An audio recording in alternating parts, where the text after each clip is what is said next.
my best friend back home is Múkisson, who is quite like, he's like a big star back home. And he was here, yes, last year. No, yeah, he was last year. Yeah, yeah. And he's like a crazy singer and a great, songwriter. And I've been working with him, for many, many years. And at some point he told me that like when he was touring by himself a lot, that he met this Belgian guy who was like into classical music and pop music. And he said like that was Pétur.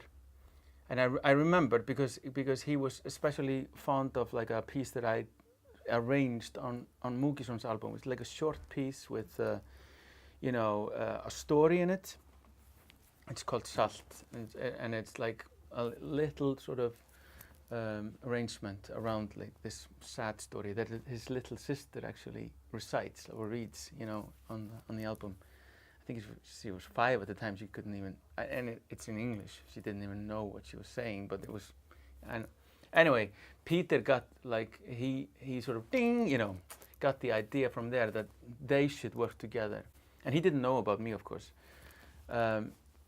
And so he told me about this, and I was like, yeah, I want to do that, because I've always been, I studied composition, and I've been into, working with, a broader palette of musicians than maybe just like the guitar, bass, drum thing.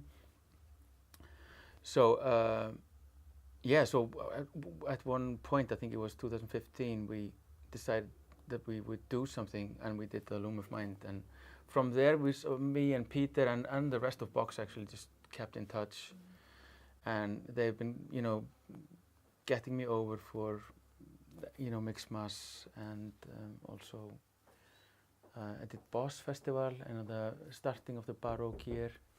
Excuse me, it's my roommate. I was just going to say congratulations. Oh yes, you should.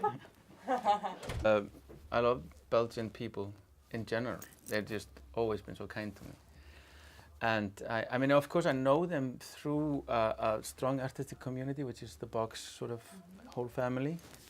So that's my sort of entrance into the whole Belgian thing.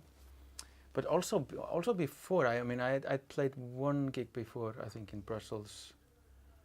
And I've always just had a really positive experience in Belgium.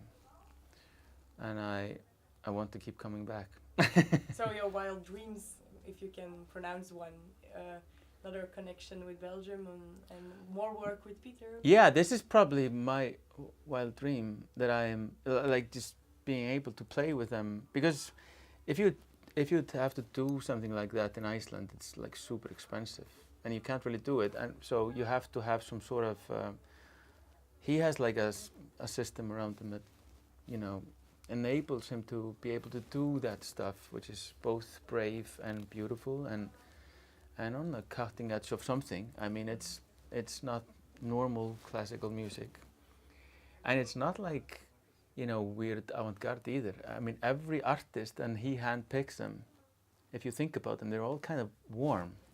It's kind of a warm and fuzzy festival, which I just realized now, actually, being here for the second time, because the last year was like that too. And when I was watching, what was her name? Was it Tsar something that had the singers? Yes, you had the singers there and the singers there. And watching Pétur sort of orchestrate that, then I was like, yeah, that's what he's doing. I mean, he's just making these sort of surprises, but also just heart-warming experiences that people take home. I think people will take it home. And also, I think it bleeds into the other artists. So when you go on stage, you're sort of less afraid maybe to be, even more vulnerable than I'm usually or something, that people will actually accept it here. And maybe that will be some sort of a brand in the future, that people will just come here to witness something that's sort of innocent, but sophisticated at the same time. I don't know. Thank you.